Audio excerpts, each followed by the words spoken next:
I just saw a woman complaining about getting dirty looks at a shop for paying with a coupon. But I can pay full price in cash and I'll still get dirty looks no matter what. But, I mean, I'm traveling with all my gear with me. I'm not traditionally unhoused though.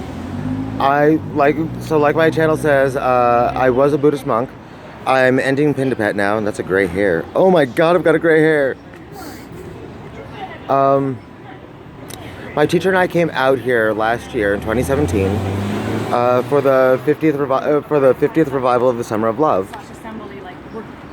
A lot of people don't understand about the Summer of Love is it wasn't just a hippie movement that was started by a bunch of drug-addled teens. It was, but at the same time that the Summer of Love was going on,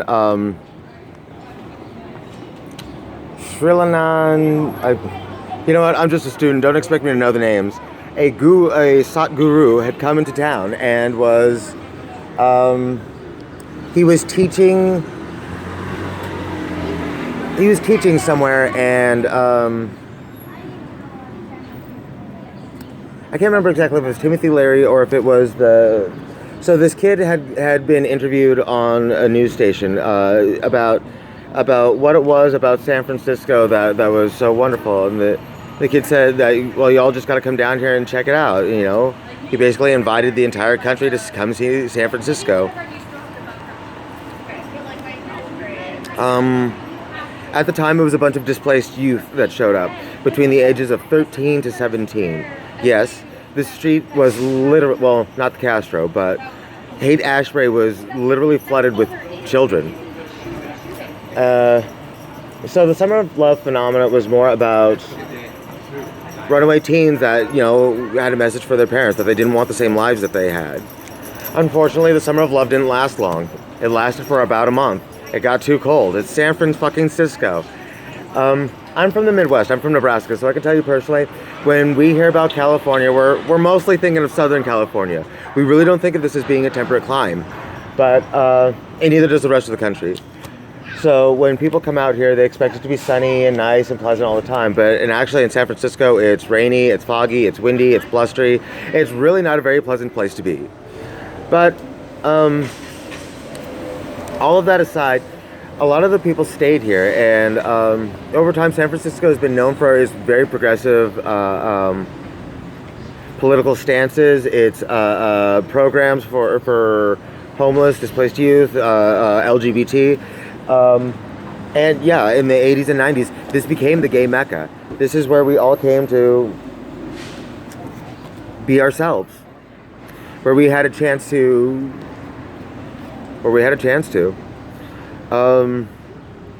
As the 90s took over and the dot-com generation became a thing, money became a ruling factor in a lot of people's lives, but it wasn't the most important thing. Back in 2004, I believe it was 2008, a vote was taken, and it was decided that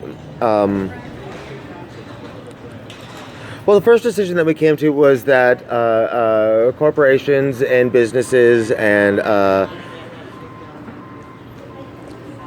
organizations like that are people. They can be treated like people, they can vote like people, they can have a voice like people. The next thing that we decided in the vote was that money was equal to speech. So the more money you have, the more speech you have, or the more ability you have to speak, or something like that.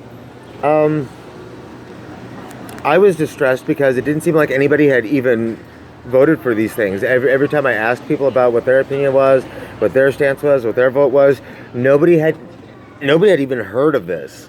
So I'm not going to be surprised if you haven't heard of it either. I'm not going to be surprised if you have the attitude that you're better than everyone because you have a few bucks in your pocket.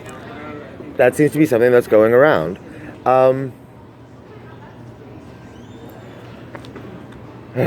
This is probably one of my longer videos. I try to do short little explosive rants just to talk, but or you know, just to get my videos out there, get somebody to notice my channel. But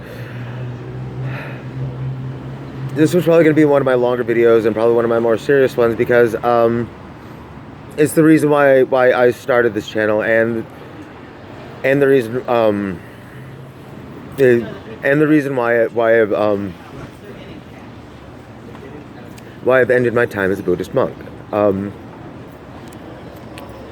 I wasn't traditionally ordained, meaning I didn't have to shave my head and don robes, but a lot of people don't understand about the shaving head thing. It's not a spiritual thing; it's practicality. When you're traveling from country to country, across borders and things like that, you don't want to bring bugs or disease and stuff like that with you, and so removing the body hair is a practical means of making sure that you don't have to go into quarantine when you cross continental borders and stuff like that when you're in Asia, mostly. As far as actually being a monk goes, to ordain. Oh, nice! My friend just came back with my board. Thank you. I'm gonna practice with it later. I'm doing tuned up for you. Check it out, Feather Daddy. Huh? I've got to go right now. We'll continue this part 2 in like a minute.